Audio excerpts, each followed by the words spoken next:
behalf of Esinam Counselling and Caregivers Nova Scotia, I welcome you warmly to my presentation about caregivers experiencing grief. My name is Rashida Symonds. I'm a registered counseling therapist with Esinam Counselling. Please feel free to pause the presentation to take notes or record your reflections about the information being given. During the presentation, I'll discuss types of caregiver grief, anticipating grief, waves of grief, coping strategies, and the power of remembrance. We'll also end with a piece on self-compassion.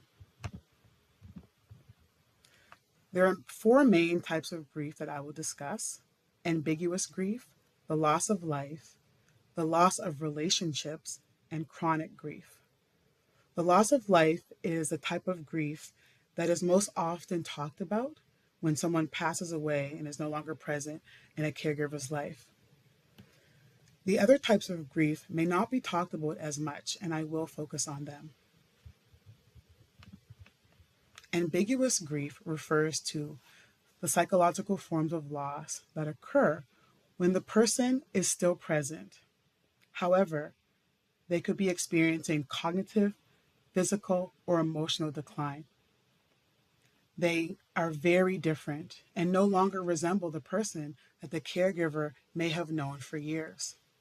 Some examples could be a caregiver who is caring for a person with dementia or a traumatic brain injury that affects their cognitive abilities or their communication. A caregiver caring for someone with a loss of mobility, therefore a loss of independence due to their illness or condition. This can also occur when caring for people experiencing chronic mental illness that may result in changes to their personality, their mood, or behavior. A caregiver could mourn the person who they once knew and try to cope with the changes that are happening with them physically, cognitively, emotionally, as they could appear almost as a new version of the person they once knew. The next type of grief I will discuss is the grief of a loss of a relationship. Becoming a caregiver to someone you love can result in complicated grief. You could grieve the type of relationship you once had with this person. Caregivers may experience sadness, resentment, or guilt, or long for the way the relationship once was, or the reciprocity that once existed. Partners may become patients, parents may become dependent on adult children. Siblings may shift into the role of an advocate. The relationships haven't ended, but they have profoundly transformed. And this transformation often includes increased responsibility and emotional labor for the caregiver. A caregiver could miss the way conversations used to flow. They could miss the witty humor of the person they're caring for. They could miss the mutual support or the sense of autonomy the person once had. The loss of a relationship is profound, and the caregiver needs to have the tools to build a new type of a relationship with their loved one. The next type of grief I will discuss is chronic grief. Chronic grief may occur with someone who is a caregiver for multiple people, a caregiver over an extended period of time. They can experience intense sadness that persists for months or even years without improvement. They could have difficulty accepting the reality of a loss. They could feel a persistent sadness that feels as intense as it did as when the loss first occurred. The major difference between what is called normal grief and chronic grief is that the grief does not ease over time, but persists in a very intense way. Due to the intense nature of chronic grief, the caregiver could have difficulty adjusting to life without their loved one, difficulty maintaining daily responsibilities, jobs, work, and school, and may have a persistent preoccupation with the loss, making it hard for them to move forward. Another type of grief, which is not talked about often, is anticipatory grief. This is a grief that happens When someone knows that a significant loss is coming, such as the expected death of a loved one, a progressive illness, or major life changes related to a disability or separation. There may be a time between when a diagnosis or incident happens and when the true impact and results of the diagnosis or condition take hold. The anticipation of the decline can be very hard on the caregiver and cause a lot of stress. These types of grief can show up in different ways. Sometimes grief can show up in the body. Grief can show up as dry mouth, a parched throat, experiencing shortness of breath or extreme fatigue, experiencing chest pain or heart palpitation, headaches, stomach pain, loss of appetite, or nausea. This is the body's way of responding to a heightened nervous system caused by grief and stress. This is the body's way of talking and letting you know that it's in distress due to grief. It is very important to pay attention to the body in times of grief. The body will send signals, will send messages to help you learn more about yourself and perhaps give you a bit of a pathway to discovering how to cope with grief. For example, the chronic fatigue may lead you to creating a sleep routine that serves you well. The lack of appetite may lead you to seeking out more nutritious foods or an eating schedule that ensures you're getting the proper nutrition. So it's very important to pay attention to these signs and symptoms coming from the body. They can be very informative. Grief can also impact in an emotional way, a cognitive way, and a spiritual way. Emotionally, when someone is grieving, they can feel waves of sadness, anger, guilt, and longing. Emotional grief can show up as overwhelm or regret. Cognitive grief can impact your thinking. It can result in brain fog. It can make it difficult to complete daily tasks. It can cause you to be mentally preoccupied with your loved one and the things that are happening with them. The spiritual impact of grief can challenge or deepen your beliefs or your faith. It could lead you to questioning your faith or becoming closer to a faith-based community. It could cause a person to turn to certain spiritual practices for comfort or to feel disconnected from things they once believed. Grief often comes in waves. It's not a straight line. It varies in intensity, day by day, sometimes hour by hour. The waves of grief can come with sadness, guilt, anger, anxiety, or numbness.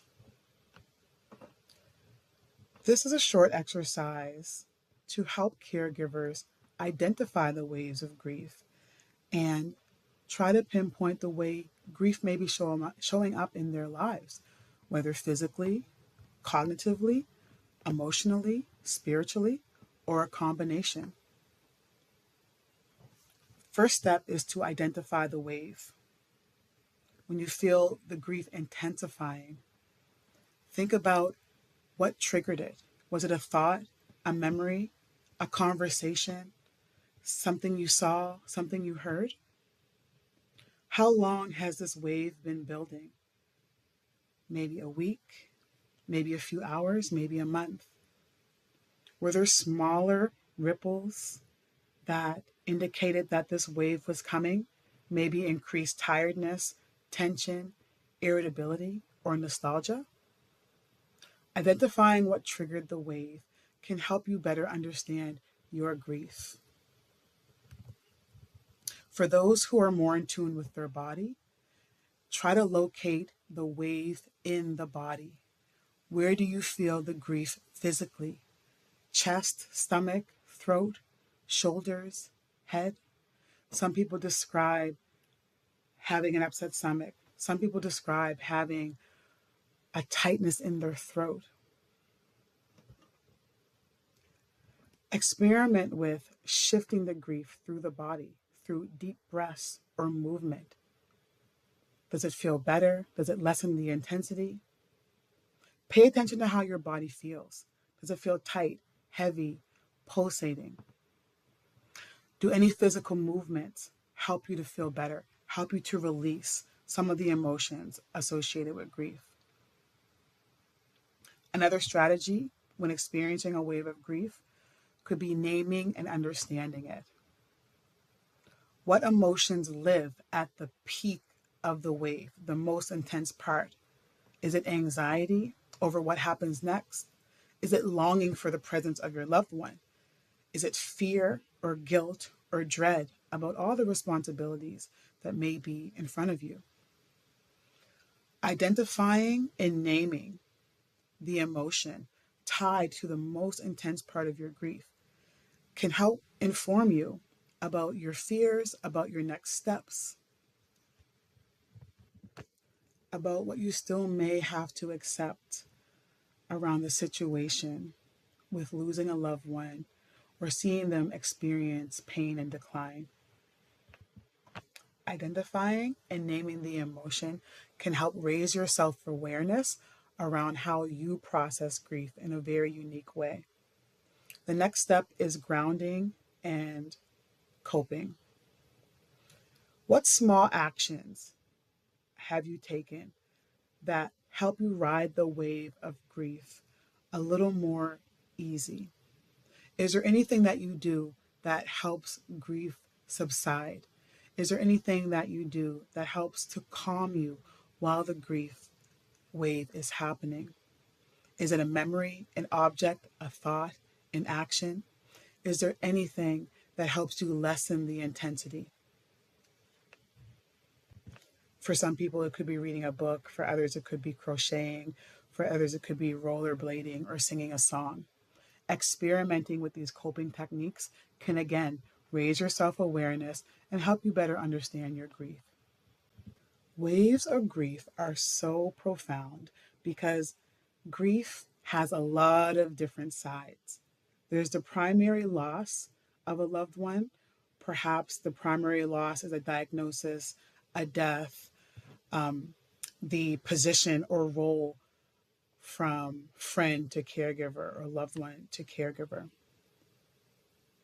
There are lots of secondary types of grief that are tied to that primary loss.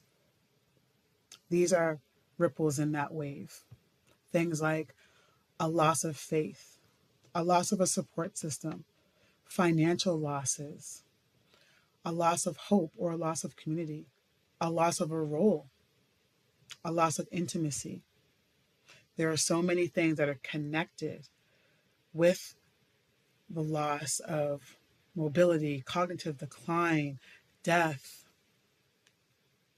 that these waves can come in cycles as these different aspects come into focus for you. The secondary types of grief are sometimes ones that are felt months and weeks or years later as the grief begins to settle and become normalized. This is one of the things that causes the up and down intensity of grief. Sometimes it is harder to cope with than others because of these secondary effects. Another thing that contributes to caregiver grief and the waves of grief is caregiver guilt. Guilt often shows up in caregivers like an uninvited guest, feeling like they're not doing enough or being enough.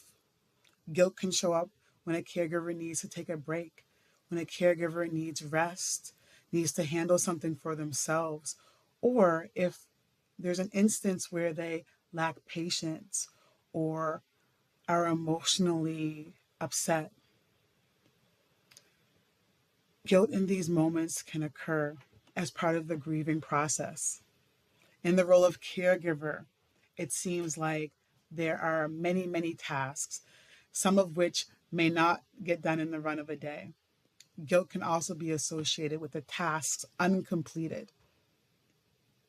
Guilt can be associated with not having the energy at a particular day or a particular time to do as much as you wanted.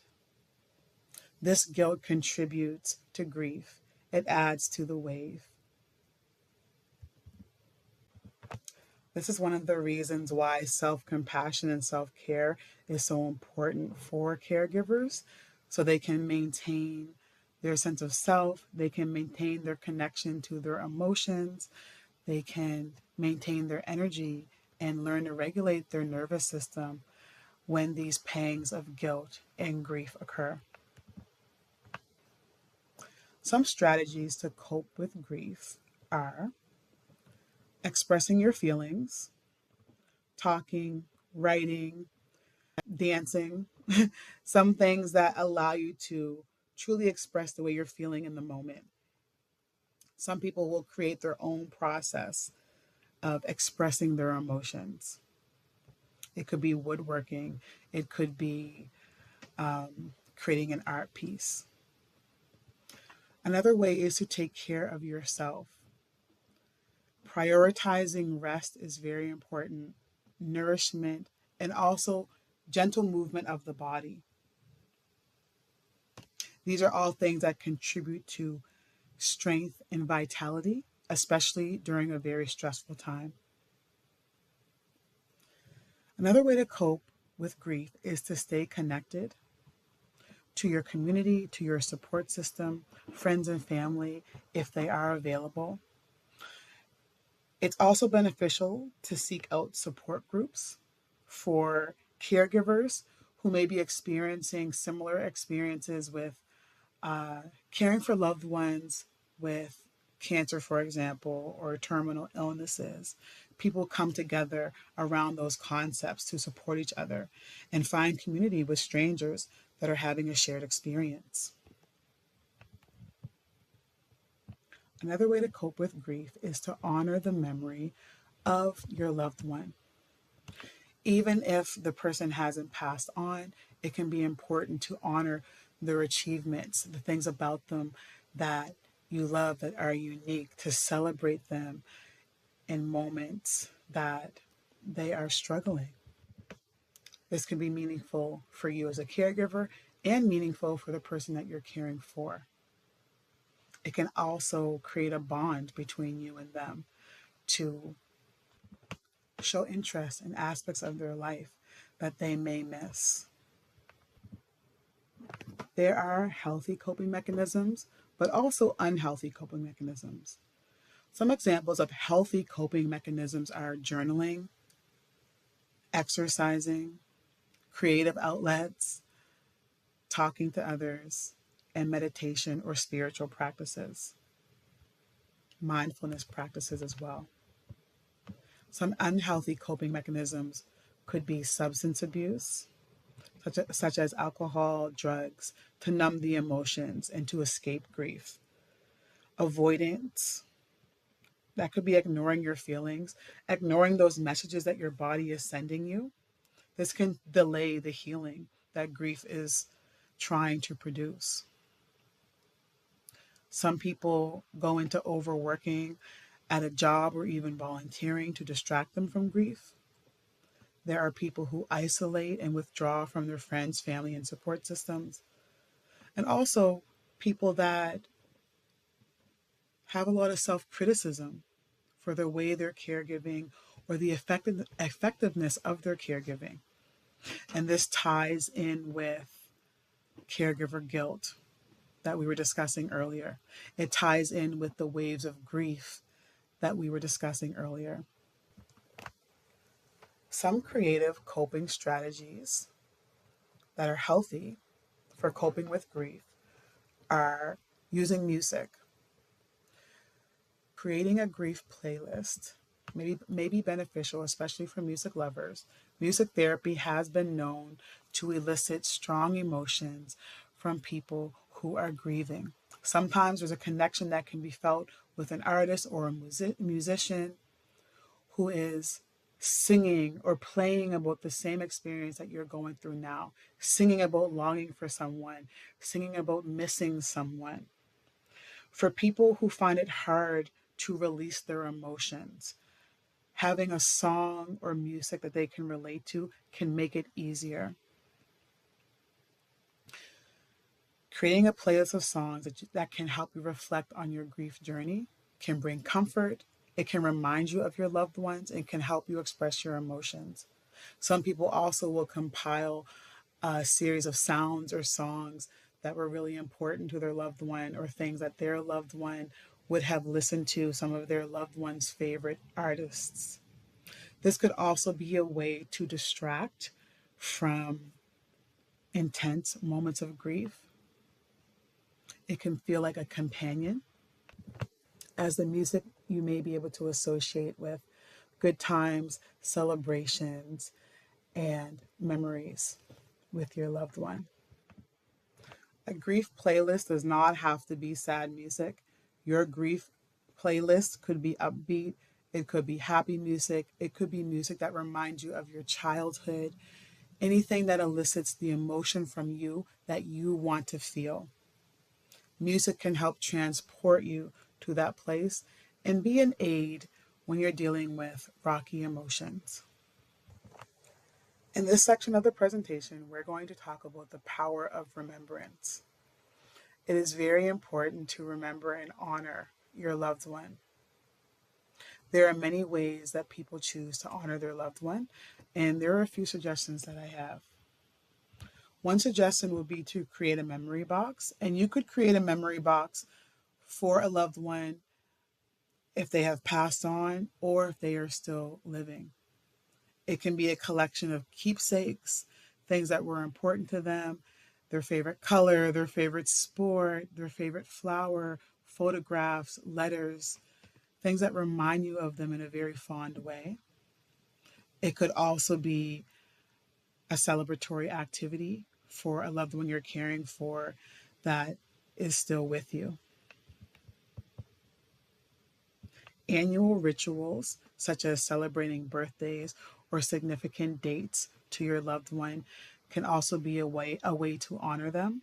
It could be a date of a graduation, a birthday, a wedding anniversary, celebrating with them to bring joy and remembrance to good times that you've had with them. Another way to grieve and also honor a loved one could be to write a letter. Writing is very interesting. It takes the thoughts from your brain and it gives you an outlet to put them into physical form, put them on paper. And somehow, for some people, this can help them release a bit of tension. The letter could be what you wish you could say to them. The letter could be thanking them for their strength or for their part in your life. The letter could be what you wish for them in the future, or simply how you feel about them. Like crying, like dancing, like exercising, and other forms of release, writing can help filter some of those thoughts, filter some of those emotions from your mind and give them a place to go. In addition to writing a letter, if that wasn't possible to physically write, some people also will create voice notes and voice recordings or video recordings to have a physical record of their thoughts outside of their body. Another way to honor a loved one would be to create a tribute. This could be to donate to a cause that they cared about. It could be having remembrance of the things they loved. For example, if the person you're caring for is an environmentalist, they just love nature. One thing you could do simply is maybe pick up the trash around your home or be dedicated to not littering in memory of them. Others create tributes to loved ones by reproducing maybe their favorite recipe or wearing a cozy sweater that used to belong to them or dressing in their style of dress, creating art in their style of art, listening to the songs from the time period that they love or the time period that they were born. For some people, a tribute could be revisiting something that you experienced together, like the first movie you saw together, or going to a special place where you shared a special moment. Some other ways to create a tribute could be to plant a garden or carry on a tradition in their memory.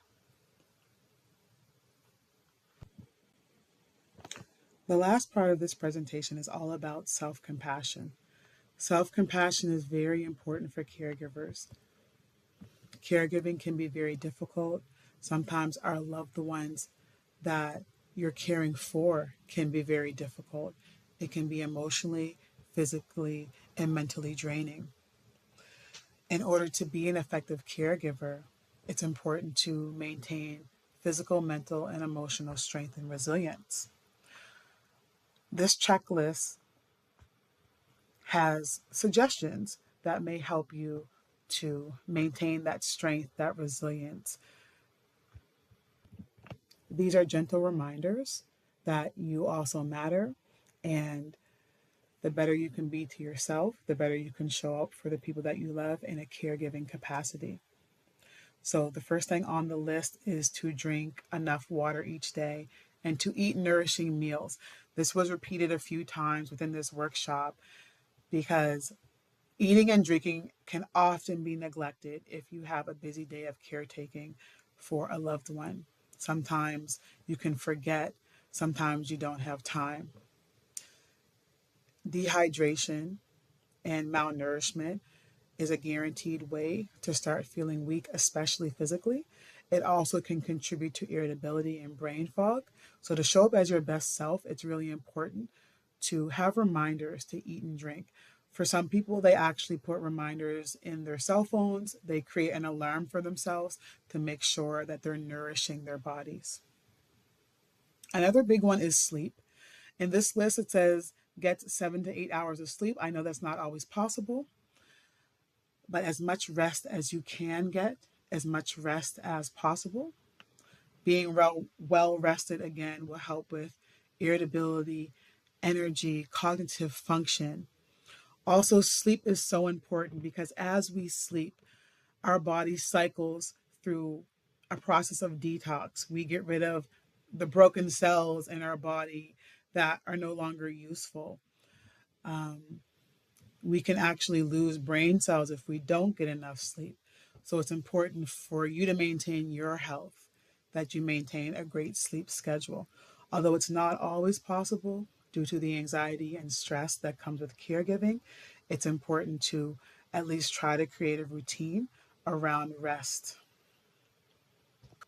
Another thing on the checklist is taking a deep breath when feeling overwhelmed. This is a quick way to regulate the nervous system. Breathing all the way in, filling your lungs to capacity, and breathing out slowly. Doing it at least 3 or 4 times is a way to regulate, especially in times when you're feeling overwhelmed. The next on the list is taking breaks when needed. This one is very necessary. Sometimes it can be very hard to get away and to take a break depending on the needs of the person you're caring for. But again, breaks can help to let your nervous system come down a bit from being in demand. Limiting social media is the next thing on the list. This is when perhaps bad news reports from around the world or stories of others with illnesses may trigger grief or sadness. Sometimes with social media, it could be the opposite. It could be happy stories of others with their loved ones, their spouses, or their parents that can cause you grief and reminder of the things that you've lost. So sometimes limiting social media, if you find it triggering up your waves of grief, could be something that you might want to try. Listening to music, we mentioned that one. It can soothe and uplift you emotionally. Spending time in nature is another one. It's not always possible. You don't have to journey to the middle of the forest. However, stepping outside, getting a fresh breath of air can be very refreshing to the system. Taking a short walk or being around plant life can be very beneficial as well.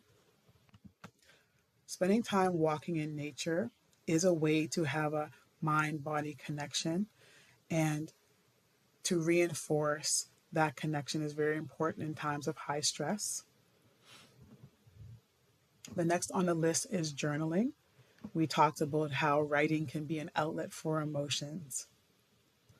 Reaching out to a friend or loved one can be very important to maintain the bonds that you have with people outside of the caregiving relationship, maintaining friendships.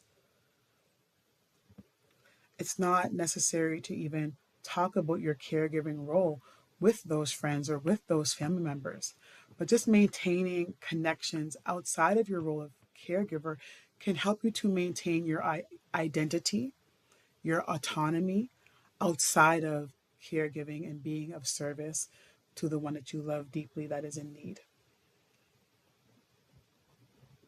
Practicing gratitude is very important for self compassion. It can help a caregiver realize that although things may be stressful or there may be a lot of anxiety around a diagnosis or around an immense amount of tasks, there are still some positive, good, funny, and uplifting things that are happening, even if it's just one thing that you're happy or grateful for in a day. Acknowledging that can be helpful. The next is to engage in an activity that brings joy. Reading, painting, crafting, rollerblading, basketball, singing, cooking, baking. Again, these activities will help bring you back to yourself, help you maintain your identity so you do not get lost in the role of caregiver solely, but that you have some things outside of that, some things to go back to, some things that you can maintain. This helps with your independence. This helps with your autonomy, even in a small way. Last but not least on the list is to give yourself permission to rest without guilt. We talked about caregiver guilt earlier and how it can be very prolific, but we also talked about the importance of sleep and rest so you can show up to be the best caregiver that you can be. So understand that when you are resting, it is for you to regenerate, but it's also for the person that you're caring for so you can show up in a more resilient and rested and clear-headed way. Another element of self-compassion is identifying when you may need greater supports. So if you feel that you're someone who is experiencing chronic grief, a grief that is intense and has stayed intense for an extended amount of time, grief that doesn't seem to be easing at all, it could be time to consider a professional if the grief feels unbearable, if you feel stuck, unable to function in life for months. If you're experiencing severe symptoms such as hopelessness or thoughts of self-harm, if the grief interferes with your daily responsibilities, such as having an inability to concentrate, an inability to maintain relationships if you're self-isolating, and an inability to manage work. This could be work in terms of your career. It could be work in terms of the upkeep of your environment or the upkeep of your hygiene. It could be the upkeep with pets or plants around you. It's very important to look at all the different facets of what work may entail. If you're starting to develop unhealthy coping mechanisms, such as using substances, drugs, and alcohol, avoiding all reminders of loss of your loved one, trying drastic measures to numb yourself against the pain of grief,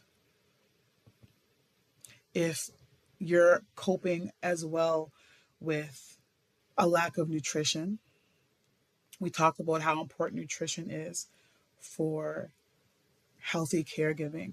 So if you're finding that you're not able to eat and it's affecting your health, that can be another thing. Or if you find yourself not being able to control the things that you eat and it's affecting your health, those are two sides of a spectrum that may be something important to look at. Last but not least, if you feel alone in your grief, if you lack a support system, if you feel misunderstood by those around you, if there's no one that you can openly talk to, it may be beneficial to seek professional support of a therapist, a counselor, a medical professional to help you through that process. We talked a lot about how grief can show up in the physical body. Often, signs in the physical body are some of the first signs we notice of a decline in our health that could be associated with grief.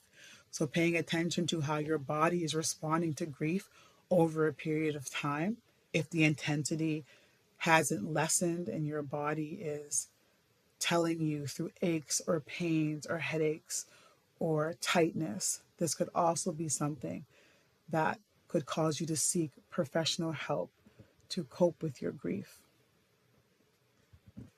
If you would like to reach out to a counselor at Esinam Counselling, where we have registered counseling therapists available to help with issues such as grief. Thank you so much for viewing my presentation. I wish all the caregivers well in your endeavors. And please remember to take care of yourselves.